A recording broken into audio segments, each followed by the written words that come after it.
Benedict, ano-ano yung kakayahan ng mga robot na magagamit sa rescue operation at kailan naman ilulunsad ang direct-to-cell satellite service? Magandang tanghali aga, ayon sa pribadong sektor na may-ari ng robot ay may kapasidad ito na aabot sa 2 hours at may kakayanan din na magbitbit ng mga gamit na magagamit naman sa rescue operation.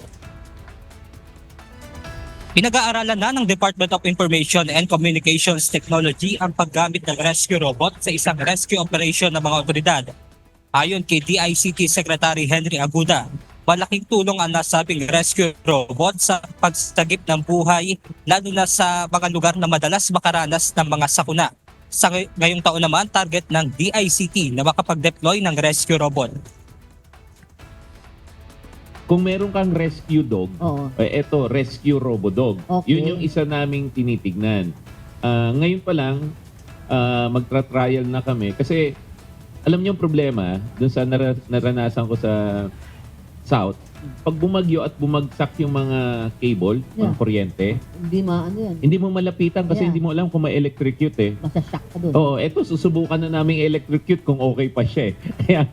Kaya mas maganda, robot ang padala mo. Samantala, inihayag din ng kalihim na pinag-aaralan na ang paglulunsad ng direct-to-cell ng isang telecommunication company katuwang ang isang satellite internet provider. Sa pamamagitan nito, kahit ang mga liblib na lugar ay magkakaroon na rin ng internet data access. 650 satellites ngayon ang nagko-cover ng Pilipinas. Starlink yan. Kailangan, pag pumunta ka sa isang lugar at dala mo yung normal na telepono, ito, tapos Globe yung provider mo, wala kang cell signal. Automatic yung 5G na nakalagay dyan, magmumukhang satellite. Wow. Tapos pwede ka na sa satellite. Aga tiniyak naman ng DICT na kahit satellite na ang koneksyon,